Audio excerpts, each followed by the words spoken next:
శ్రీ గురుభ్యో నమః.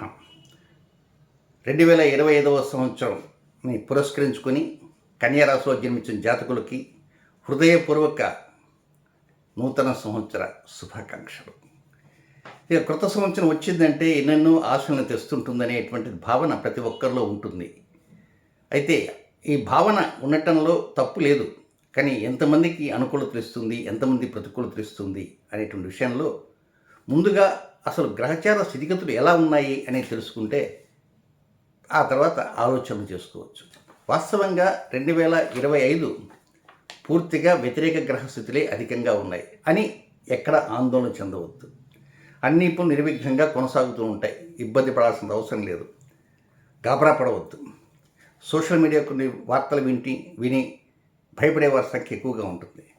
నేను అరటిపండు వచ్చి నోట్లో పెట్టిన చందంగా చక్కగా తెలియజేస్తాను.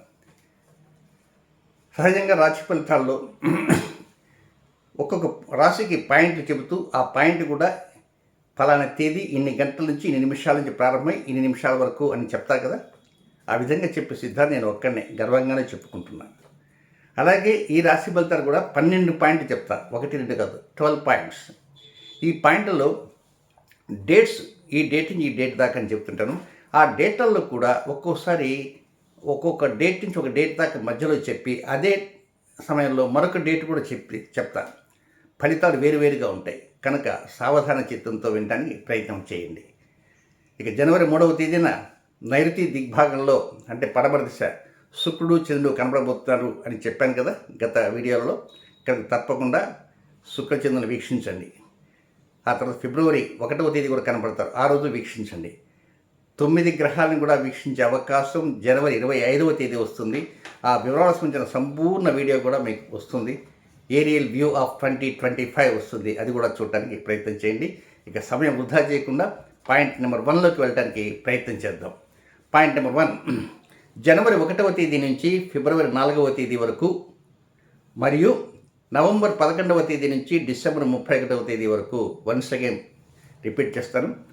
జనవరి 1 నుంచి ఫిబ్రవరి 4 వరకు, నవంబర్ 11 నుంచి డిసెంబర్ 31 వరకు వెరసి 85 రోజులు.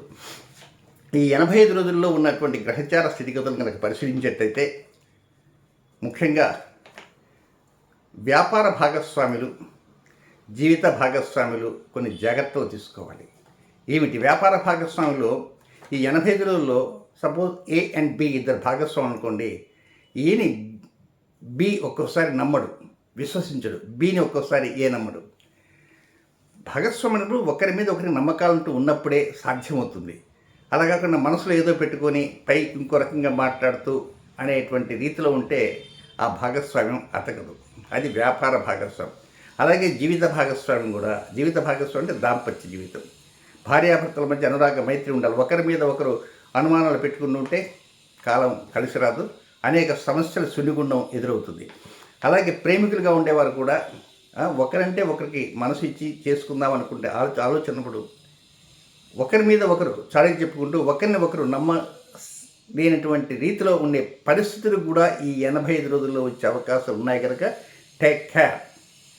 కనుక విశ్వసించండి అంతే తప్ప మనసులో ఒకటి పెట్టుకుని బయట ఒకటి మాట్లాడుతుంటే దానివలన చిన్నవన్నీ కూడా పెద్దగా అయ్యి చిలికి గాలిమానగా మారేటువంటి అవకాశాలు ఉంటాయి ఈ 85 రోజులలో. 85 రోజులే కదండి, ఏదో జాగ్రత్త పడుతుంది. ఆ రోజుల్లో జాగ్రత్త పట్టడం కాదు, మనసులో అది లేకుండా చేసుకోవడానికే ప్రయత్నం అంటూ చేయాలి. ఆ విధంగా అది మనసులో ఉన్నదనుకోండి, అది అట్లా అది నిదానంగా పెద్ద అయిపోతుంది.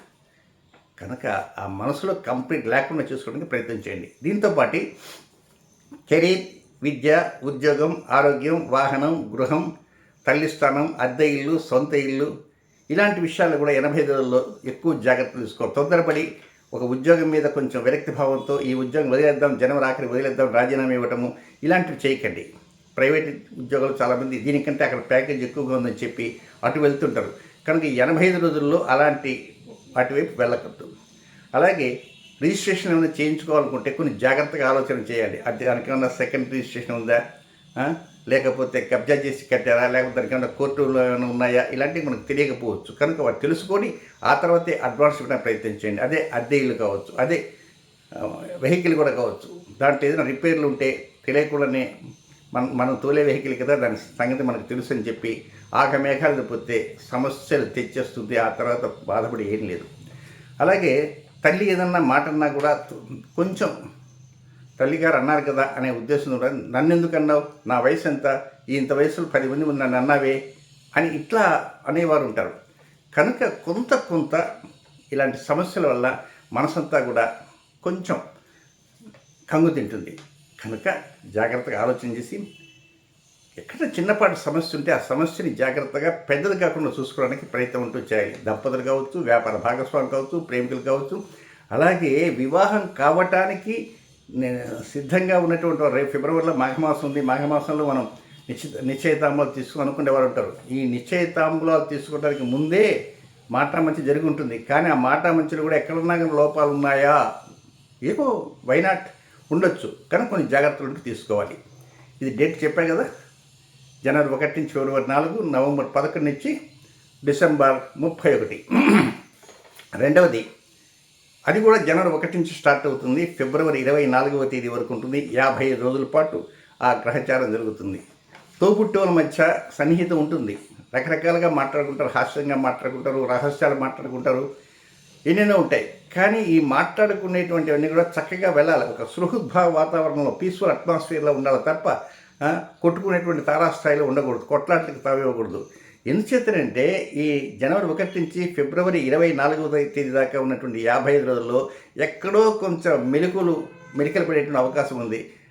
అన్న చెప్పి చెల్లెలు ఒకసారి నో అనొచ్చు, చెల్లెలు చెప్పి అన్న అనొచ్చు, తమ్ముడు అన్నదమ్ముల మధ్య అనొచ్చు, లేదా కజిన్స్ మధ్య ఏదో ఒకటి చిన్న వాటిని కూడా గిల్లి పెద్ద చేసుకుంటారు. కనుక ఇలాంటి గిల్లి కజ్జాల వైపు వెళ్ళకూడదు. చాలా ప్రశాంతంగా ఉండడానికి ప్రయత్నం చేయాలి. ఏ చిన్నపాటి సమస్య వచ్చినా దాని అంతటితో కట్ చేసుకొని వెళ్ళిపోవాలి, తర్వాత తుడుచుకొని వెళ్ళాలి తప్ప ఆ రోజు నాతో వెళ్ళినప్పుడు నా పక్కే వాడికి మంచి కాఫీ, బ్రూ కాఫీ ఇచ్చావు, నాకు బ్రూ కాఫీ కాకుండా ఏదో నీళ్ళ కాఫీ ఇచ్చావు, ఇలాంటివి మాట్లాడుకున్న తర్వాత అది అట్లా వీడు మనసులోనే పెట్టుకో ఉన్నాడు ఇంతకాలం పాటు, ఇప్పుడు అన్నాడు అని అవతల వాళ్ళు అనుకుంటారు. కేవలం చిన్నవి సిల్లీ థింగ్స్. కాఫీ దగ్గర కూడా అన్నదమ్ముల మధ్య గలాట వస్తుంది. నేను మీ ఇంటికి వస్తే నీ భార్య నాకు సక్రమంగా టిఫిన్ పెట్టలేదురా అంటాడు ఒక ఆయన. నాకు తెలుసు ఇలాంటివి జరిగి ఉన్నాయి కొంతమందికి. ఆఖరికి అలాంటి చిన్న టిఫిన్ సెక్షన్స్ దగ్గరే సమస్యలు వచ్చి, నేను ఫలానా రోజు నేను హోటల్ తీసుకొని నేను డబ్బు పెట్టాను, మరి ఈరోజు నేను ఇంటికి వస్తే కనీసం 2 ఇడ్లీ పెట్టిన గతి లేదా అంటూ మొదలెడతారు బీపీ పెరిగి. ఈ లోపల ఈయన భార్య కొంచెం అవును కాఫీ కూడా నాకు ఇవ్వలేదు, నీళ్ళ కాఫీ ఇచ్చింది. కనుక అన్నదమ్ముల మధ్య, అక్క చెల్లెల మధ్య, తోబుట్టువులు, ఏదైనా రక్త సంబంధికులుగా ఉండేవారి మధ్య ఇలాంటి సమస్యలు అధికమయ్యేటువంటి అవకాశమే. చేసే పనులు కూడా ఒక్కోసారి సడన్గా కొంత ఆగిపోయేటువంటి అవలక్షణాలు కూడా ఉన్నాయనేటువంటి విషయం గమనించాలి. నెక్స్ట్ 3వ పాయింట్. ఇది కూడా జనవరి నెల 28వ తేదీ ప్రారంభమై మే 18 దాకా ఉంటుంది. ఇది 110 రోజుల పాటు కొనసాగేటువంటి గ్రహ సంచారం ఉంది. ఇది ఏమిటి అంటే ఖచ్చితంగా మీకు 7వ స్థానంలో శుక్రరాహుల కలయిక 110 రోజుల పాటు, 3 నెలల 20 రోజుల పాటు, జనవరి 28 నుంచి మే 18 దాకా. కనుక ఈ సమయంలో కూడా వ్యాపార భాగస్వాములు కొన్ని విషయాల్లో చెప్తా. అది కూడా జీవిత భాగస్వాములు, వ్యాపారులు, ప్రేమికులు, ఇక వివాహం చేసుకోవడానికి సిద్ధంగా ఉన్నవారు, లేదా వివాహం చేసుకొని అది కొంచెం ఏదో భార్యాభర్తల మధ్య దాంపత్య జీవితం ఘర్షణలు చెల్లరేకి కోర్టులో ఉన్నటువంటి వీళ్ళందరికీ కూడా ఈ పాయింట్లు వర్తిస్తాయి. అదేమిటంటే ఏదో కొంత ఇప్పుడు కోర్టులో వేసిన తర్వాత ఇంక వదిలించుకుందాం అనుకుంటారు ఇరు వర్గాలు. ఇలాంటి టైంలో మళ్ళీ వీళ్ళకి ఒక ఆశ చెలరేగుతుంది. ఆ అబ్బాయి ఎవరి చేత చెప్పి పంపిస్తాడు, ఎందుకు నేను విత్డ్రా అయిపోతున్నాను, మళ్ళీ ఆ అమ్మాయిని మేమిద్దరు కలిసి ఉంటాం. ఈ అమ్మాయి కూడా అనిపిస్తుంది, ఈ మధ్య ఎవడో ఒకరు ఉంటారు. ఇది అలా పెరిగి పెద్ద అవుతుంది. జనవరి 28 నుంచి పెరిగి అది ఎప్పటిదాకా డ్యూ డేట్ మనకు మే 18 దాకా, మే దాకా బాగా ఉండి సెటరేట్ చేసుకుని మళ్ళీ ఏకమైనానుకో మే 2-3 తారీఖులో మళ్ళీ బాంబు వెళ్తుంది. ఎక్కడి వాళ్ళు అక్కడికి తప్పుకోవాలి. కనుక విరుగుట కొరకే. కనుక అదే సమయంలోనే ఒక్కోసారి కొత్త నిర్ణయాలు, కొంగ్రొత్త ఆశయాలు, రకరకాల ఆశయాలతో వెళ్తారు. ఆయన శుక్రుడు లగ్జరీస్ లైఫ్కి అలవాటు పడ్డ వ్యక్తి. కొంతమందికి వ్యసనాలకు కూడా గురవుతారు. అది తారస్థాయిలో చేరిపోతుంది. అదేముంది 2 రోజులు నాకు బాగా 15,000 ఎక్స్ట్రా డబ్బు వస్తుంది, అందులో ఒక 400 300 కదా అనుకోవచ్చు. అది ఆఖరికి ప్రాణాపాయం వచ్చేటువంటి స్థాయికి కూడా వచ్చే అవకాశాలు ఉంటాయి. కనుక ఏదైనా ఇలాంటి వ్యసనాల వైపు బానిస అయ్యేటువంటి అవకాశాలు ఉన్నాయి. అది వ్యసనం ఏదైనా కావచ్చు, ఎలాంటి వ్యసనం కావచ్చు. అలాగే ఒక్కోసారి నమ్మక ద్రోహాలు కూడా కలిగే అవకాశాలు ఇదే టైంలో. ఎవరు మిమ్మల్ని మంచి మాటలతోటి మభ్యపెట్టి మసిపూసి మారడికాయ చేసి నమ్ముతారు, గుడ్డిగా నమ్మేస్తారు.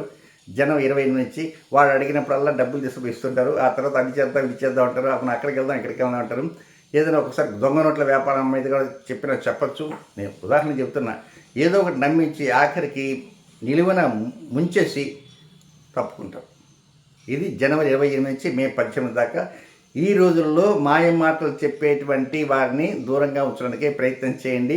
వ్యసనాలకు లోను కాకుండా చూసుకో అవసరం ఉంది. ఆల్రెడీ వ్యసనంలో కనుక పడిన వారు ఇంకొంచెం పెరిగేటువంటి అవకాశం ఉంటుంది కనుక దానికి వీలైనంత వరకు కట్టుదిట్టమైనటువంటి భద్రత ఏర్పాటు చేసే విధంగా వాటికి దూరంగా ఉండాల్సిన అవసరం ఉందని కూడా గమనించాలి.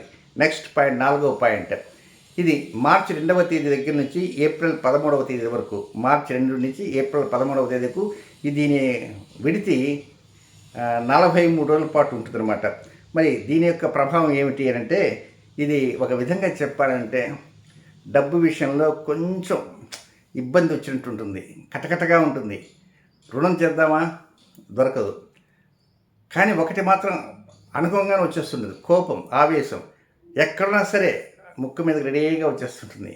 కనుక ఈ ఆవేశాన్ని కంట్రోల్ చేసుకో. దీనివల్ల ఒక్కోసారి మీ యొక్క వ్యవహారాలు కావచ్చు, లేక మీ యొక్క లైఫ్ స్టైల్లోనే చాలా సమస్యలు వచ్చేటువంటి అవకాశాలు ఉంటాయి. కనుక ఈ యొక్క కోపానికి చాలా దూరంగా ఉండాలి. దీంతోపాటు తండ్రి గారితో కూడా ఎక్కడ పేచీలు పడకుండా ఉండాలి.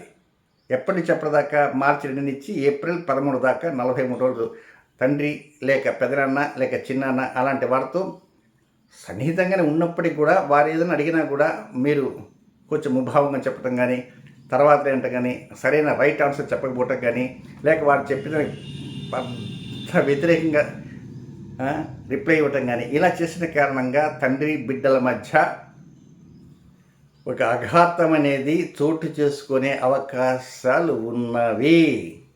ఇది మార్చి 2 నుంచి ఏప్రిల్ 13 కనుక ఆ టైంలో బీ కేర్ఫుల్. నెక్స్ట్ 5వ పాయింట్. ఇది అసలు శిశులైన పెద్ద పాయింట్. మార్చి 29వ తేదీ దగ్గర నుంచి మే నెల 18వ తేదీ వరకు ఇది 50 రోజుల పాటు ఉంటుంది. ఇది ఏమిటి జరుగుతుందంటే, మార్చి 29వ తేదీ ఆ రోజున ఒక గ్రహణం జరుగుతుంది. మామూలుగా వచ్చే గ్రహణమే, పాక్షిక సూర్యగ్రహణం. అది ఎక్కడ జరుగుతుందంటే మీన రాశిలో జరుగుతుంది. నేను చెప్పేది కన్యా రాశి, కానీ గ్రహణం జరిగేది మీన రాశి. ఆ గ్రహణం జరిగే సమయంలో ఆ మీన రాశిలో ఒక 5 మంది కూర్చొని ఉంటారు, ముఠాలాగా, ఒక పంచగ్రహ కూటమి అనమాట.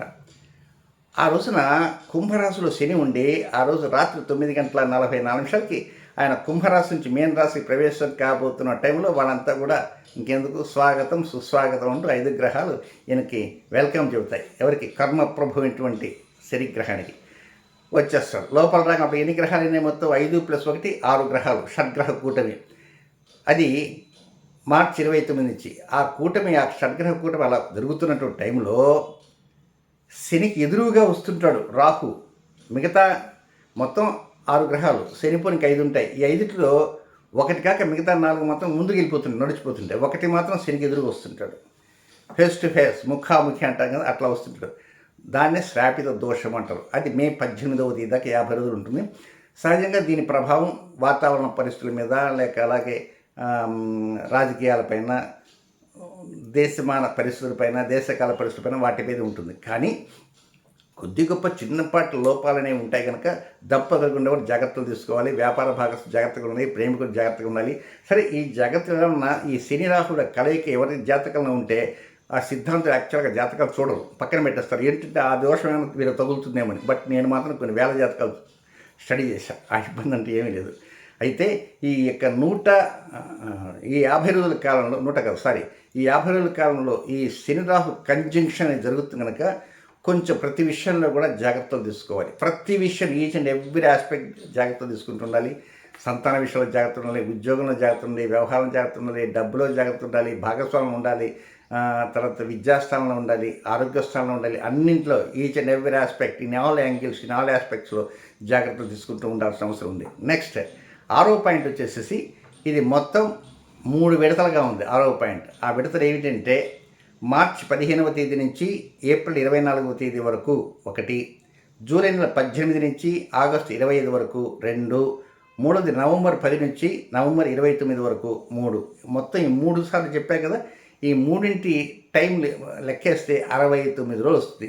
ఈ 69 రోజుల్లో అడ్మినిస్ట్రేషన్ బ్రహ్మాండంగా ఉన్నట్టుంటుంది. మీకు మీ అడ్మినిస్ట్రేషన్ చాలా బాగున్నట్టుంటుంది. అదే సమయంలో మీకు మనస చక్కగా ఉంటుంది, బ్రహ్మాండంగా ఉంటుంది. అది చేయాలా, ఇది చేయాలా, ఏమేమో చేయాలా, ఇలాంటి ఆలోచనలు మనసులో వస్తుంటాయి.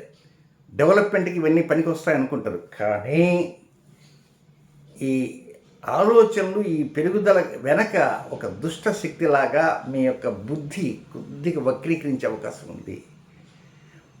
మనసంతా తృప్తిగా ఉంటుంది, సంతోషంగా ఉంటారు, చక్కటి మాటలు మాట్లాడుతుంటారు, మంచి భోజనాలు చేసి హాయిగా నిద్రపోతుంటారు, ఇష్టమైన వ్యక్తులతో మాట్లాడగలుగుతారు.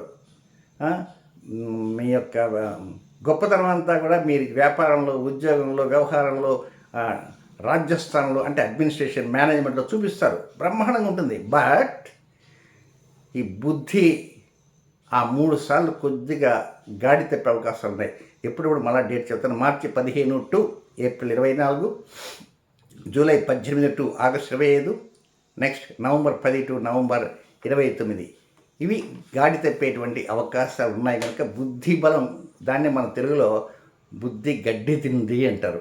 కనుక ఏదో స్వయంకృతాపరాధం కారణంగానే వచ్చేటువంటి ఒక అదృష్టాన్ని కూడా చేజేతులారా నాశనం చేసుకునే విధంగా ఈ బుద్ధి ఉంటుంది. కనుక బుద్ధిని కొంచెం కంట్రోల్ చేసుకోవాలా. బుద్ధిని ఎట్లా కంట్రోల్ చేసుకోవాలంటే మనసుని కంట్రోల్ చేసుకుని కష్టం, కానీ బుద్ధిని ఈజీగా కంట్రోల్ చేసుకో, పెద్ద కష్టం కాదు.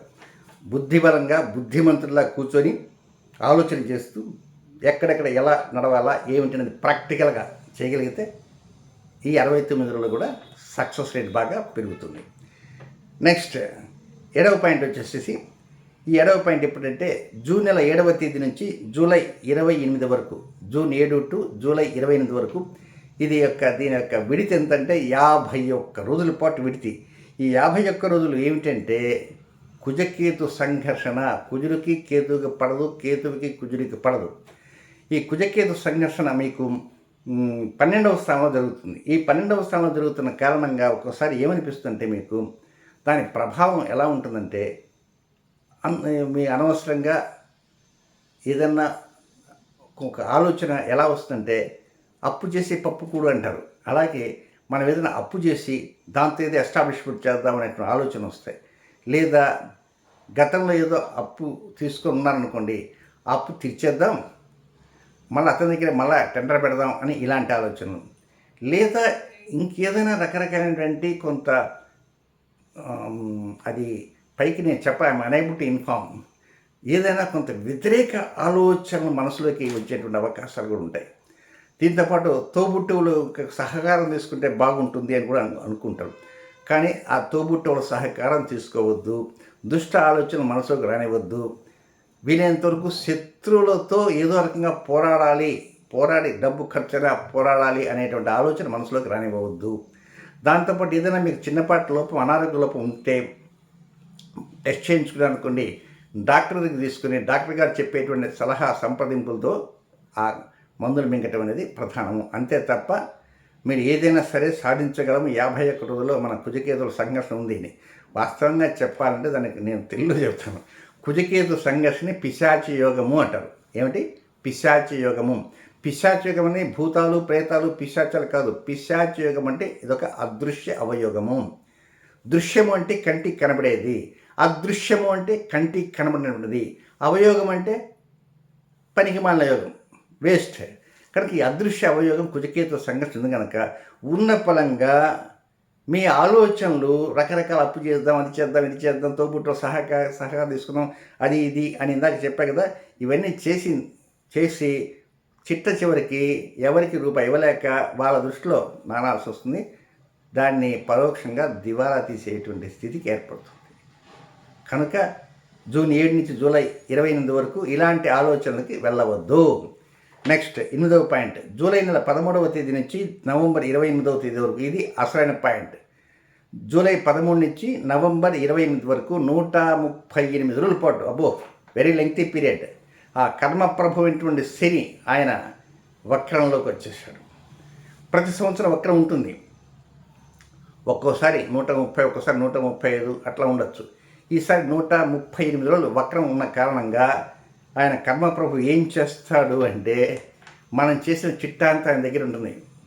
అనుకూలంగా అందరికీ ఉపయోగపడ్డా, లేక ప్రతి వాళ్ళని తాట తీసే విధంగా ఏమైనా కార్యకలాపాలు చేశాడా, ఏమైనా స్మగ్లింగ్ చేశాడా, లేకపోతే ఎవరి ఏదైనా కూలి చేశాడా, ఏమైనా పుణ్యకారాలు చేశాడా, పాపకారాలు చేశాడా, లేదా గత జన్మ మంచివి తీసుకొచ్చాడా, గత జన్మ చెడు తీసుకొచ్చి, ఇవన్నీ లిస్ట్ ఉంటుంది ఆయన దగ్గర. ఆ బటన్ నొక్కంగానే మొత్తం వచ్చేస్తాయి. కనుక ఆయన ఏం చేస్తారంటే, కూర్చొని 138 రోజుల్లో జాగ్రత్తగా థింక్ చేసి ఎవరికి ఎలాంటి అనుకూలతలు ఉన్నాయా, వ్యతిరేకత ఉన్నాయా గమనించి సర్టిఫికేట్స్ ఇవ్వాలన్నా, లేకపోతే ప్రమోషన్స్ ఇవ్వాలన్నా, లేక డిమోషన్స్ ఇవ్వాలన్నా, లేకపోతే శిక్ష వేయాలన్నా, లేక మందరించి దండించి పంపించాలన్నా, ఇలాంటి ఆలోచన చేస్తారు. కనుక ఆ 135లో ఆ శని భగవాన్ని కోరుకోవటము, దర్శించుకోవటము, లేక కనీసం ప్రార్థించడం మంచిది. వైశాఖ అమావాస్య శనీశ్వర జయంతి కనుక ఆ వైశాఖ అమావాస్య రోజున చక్కగా ఆ శని గ్రహానికి కొంత తృప్తి కలిగే విధంగా పూజలు చేసుకోవటమో, పునస్కారాలు చేసుకోవటమో, లేక ప్రార్థన చేసుకోవటమో, ఏదో ఒకటి కొంత చేయాల్సిన అవసరం ఉందని కూడా గమనించండి. నెక్స్ట్ 9వ పాయింట్, ఇది 17 ఆగస్టు దగ్గర నుంచి 17 సెప్టెంబర్ దాకా 31 రోజుల పాటు ఉంటుంది. 17 ఆగస్టు నుంచి 17 సెప్టెంబర్ దాకా. ఇదేం సంఘర్షణ అంటే, ఇది రవికేతు సంఘర్షణ. రవికేతు ఈ 2 గ్రహాలు కలుస్తాయన్నమాట. కనుక ఈ రవికేతు సంఘర్షణ ఈ 31 రోజుల్లో ఏమిటి అంటే, ఫలితం ఏంటంటే, చేసే పని పరిపూర్ణంగా ముందుకు పోదు, ఎక్కడో బ్రేకులు ఉంటాయి, అనుమానం అంటూ లేదు. కనుక మనం మామూలు మాట్లాడుతూ మధ్యలో ఒక అరగంట నాకు బ్రేక్ వస్తుంది, ఆ బ్రేక్లో కాఫీ తాగడం వెళ్తూ ఉంటాం. ఇది చూస్తే మొత్తం బ్రేకే. కేవలం 31 రోజుల్లో కాఫీ బ్రేక్లు కాదు, అసలు మొత్తం 31 డేస్ బ్రేక్ లాగా ఉన్నట్టుంది. అంటే అంత కుజకేతు సంఘర్షణ తీవ్రంగా ఉంటుంది. దాన్నే కుజుడు కేతు కలిసి దాన్నే పితృదోషం అంటారు. కనుక కొంత అనుకూలతలు తక్కువగా ఉంటాయి. కనుక డబ్బు విషయంలో చాలా జాగ్రత్తగా ఉండాలి, కార్యక్రమాల విషయంలో జాగ్రత్తగా ఉండాలి. డబ్బు ఉన్న పరంగా ఖర్చు కావే అవకాశాలు ఉంటే, కార్యక్రమం మధ్యలో ఆగిపోయే అవకాశాలు ఉంటే కనుక ఎక్కడ ఆగిపోతుంది ఏమిటి ముందే గమనించుకొని దానికి తగిన జాగ్రత్తలు తీసుకుంటూ ఉంటే డెవలప్మెంట్స్ బాగా ఉంటాయి. నెక్స్ట్ ఇంకా 10వ పాయింట్, ఇది 15 సెప్టెంబర్ నుంచి 9 అక్టోబర్ వరకు, 15 సెప్టెంబర్ టు 9 అక్టోబర్, ఇది నిడివి 24 రోజుల పాటు ఉంటుంది. ఈ 24 రోజులు ఉండేటువంటి సమయంలో ఇక్కడ కూడా చేసే పని నిర్విఘ్నంగా ముందుకు పోదు, బ్రేకులు పడుతుంది. అదేవిధంగా డబ్బు ధారాళంగా వచ్చే డబ్బు కూడా దానికి బ్రేక్ పడుతుంది. మీరేదో వ్యాపారం చేస్తున్నందుకో ప్రతిరోజు ఎంతో కొంత వ్యాపారం చూస్తుంటే, ఏమనంటే ఈ మధ్య 4 రోజులు వ్యాపారం తగ్గిపోయింది, బోరింగ్ కావటం లేదు, సాయంత్రానికి పడే గల్ల డబ్బా ఏముంటం లేదు. అది పండ్ల వ్యాపారం చేసేవారనుకో, పచ్చి వ్యాపారం చేస్తారు, కూరల వ్యాపారం చేస్తారు, పండ్లు అమ్మకుండా నిలబడిపోవటం, స్టాక్ నిలబడటం చెడిపోతాయి కదా. కనుక ఏదైనా సరే ఇలాంటివి అనుకూలతలు లేకుండా వ్యతిరేకతలు వచ్చేటువంటి అవకాశం ఉంది ఈ 24 రోజుల్లో. నెక్స్ట్ ఇంకా 11వ పాయింట్, ఈ 11వ పాయింట్ ఏమిటంటే, మే నెలలో 8 రాసుల్లో 9 గ్రహాల నవగ్రహ మాలికా యోగం అంటారు. ఇదేం కాలస్వరూపయోగం కాదు, అట్టనుకుంటారేమో. అలాగే జూన్ నెలలో కూడా 7 రాసుల్లో నవగ్రహ మాలికా యోగం, అలాగే జూలై నెలలో కూడా నవగ్రహ మాలికా యోగం ఉంది. అంటే వరుసగా మే, జూన్, జూలై ఈ 3 నెలలు కూడా ఇలాంటి మాలికా యోగాలు ఉన్నటువంటి కారణంగా కొన్ని విషయాలు మర్చిపోతారు. ఇది అన్ని రాసులకి ఇదే పాయింట్ చెబుతున్నా. 11వ పాయింట్ ప్రతి రాశికి ఇదే ఉంటుంది, కొన్ని విషయాలు మర్చిపోతారు. కనుక మీరు మేధావులు, మరి ఎందుకు మర్చిపోయారంటే కర్మకాండ కొంత వ్యతిరేకంగా జరుగుతున్నది, అందువల్లనే గ్రహచారాలు బాగలేవు కనుక మతిమరుపులు ఉంటాయి. కనుక మే, జూన్, జూలై, మే 1వ తేదీ నుంచి జూలై 31 దాకా ప్రతి ముఖ్య విషయాన్ని ఏదో నోట్బుక్లోనో డైరీలో నోట్ డౌన్ చేసుకోవడానికి ప్రయత్నం చేయండి. ఎవరెవరికి ఎంత ఇవ్వాలి, ఎవరెవరు మనకి ఎంత ఇవ్వాలి, మీరెంత ఇవ్వాలి, ఈ నిర్ణయాలు ఉండాలి. అలాగే డాక్టర్ దగ్గర ఇప్పుడు పోయినాము, ఆ మందులు ఏమి ఇచ్చాడు, ఆ స్లిప్ సమయాన్ని కనబడవచ్చు, కనబడవచ్చు. ఆ డాక్టర్కి ఉన్నటువంటి ఆ మందులు స్లిప్పు లేకపోతే ఫోటో పిక్స్ తీసి భద్రంగా దాచిపెట్టుకుని ప్రయత్నం చేయండి. ఏదైనా మతి మరుపును తగ్గించుకోవాలి ఈ 3 నెలల్లో. ఇక చివరిగా ఉన్నటువంటి 12వ పాయింట్ ఏమిటంటే, ఇన్ని గ్రహదోషాలు ఉన్న కారణంగా ఎట్టరా బాబు అని అనుకోవచ్చు, ఇబ్బంది వద్దు. జనవరి 3వ తేదీ శుక్రుడిని చంద్రుని చూడండి, ఫిబ్రవరి 1వ తేదీ శుక్రుడిని చంద్రుని చూడండి, జనవరి 25వ తేదీ పగలు సూర్యుడు చూడగలుగుతారు, రాత్రికి వచ్చరికి చంద్రుడికి అటు ఇటు రాహుకేతువులు, కుజుడు, బుధుడు, గురువు, శుక్రుడు, శని, ఈ 5 గ్రహాలు ఒక కవాతు నిర్వహించినట్టుగా రెడీగా సిద్ధంగా ఉంటాయి. ఈ మొత్తం 5 గ్రహాన్ని మనం కంటితో వీక్షించవచ్చు. అది దానికి సంబంధించిన ప్రత్యేక వీడియో 2025 ఏరియల్ వ్యూ అని ఉంటుంది. దాంట్లో పరిహారం కూడా చెప్పబోతున్నాను. ఆ పరిహారం వినటానికి ప్రయత్నం చేయండి. ఏది ఏమైనప్పటికీ మీరేం కంగారు పడద్దు, మేలే జరుగుతుంది. చక్కగా ఆ పరిహారం పాటించడానికి ప్రయత్నం అంటూ చేయండి. శుభం.